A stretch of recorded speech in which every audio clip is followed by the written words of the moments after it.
The term sound barrier actually originates from the sheer difficulty early planes had going at or faster than the speed of sound, leading it to be an imaginary obstacle no one could cross.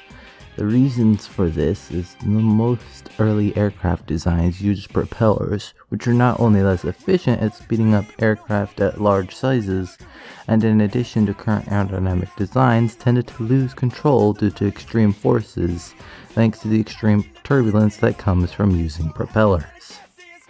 The first self-propelled man-made object to reach the speed of sound belongs to the German V-2 rocket on October the 3rd, 1942. By the Nazi surrender in 1945, these rockets could regularly reach Mach 4, but for obvious reasons, were unmanned. Throughout World War II, various pilots claimed that they had succeeded in breaking the sound barrier in dives, but it was proven to be onboard sensor inaccuracy and not actual supersonic flight. One of the first government attempts to break the sound barrier was the Miles M52 by the British government in 1942. The M52 was a jet plane that had a new invention at the time called a stabilitator. This was a horizontal moving stabilizer that provided sufficient surface area to prevent the plane from suffering a lack of control at high speed or suffering control reversal. Unfortunately, the project was later cancelled, though the research was given over to the US government and partially to the Bell Aircraft Company. The X-1 was similar to the M52,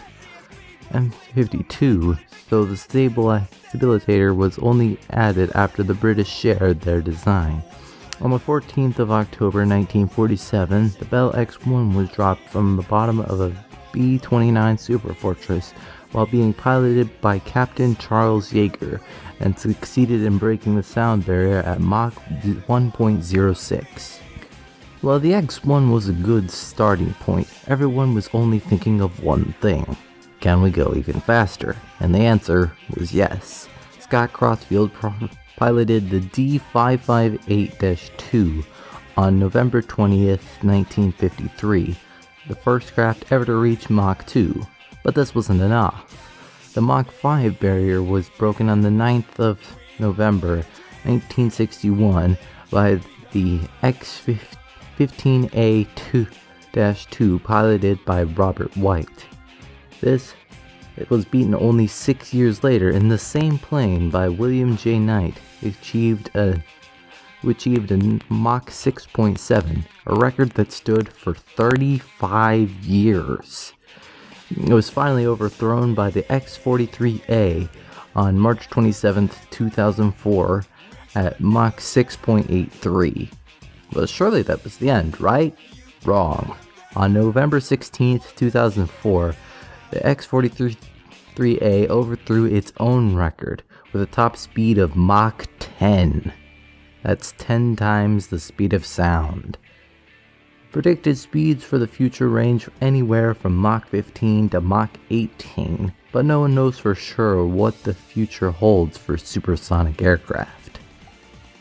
Unfortunately, we do have several limitations that we do know about. Current planes are limited in speed by air intake, heat, and sheer efficiency. A problem of air intake is that what modern jet engines have air being taken into them at supersonic speed cannot function properly, get damaged, or are more inefficient. This can be counteracted by engines like scramjets or ramjets designed to work at high velocities, but they become increasingly inefficient at high speeds.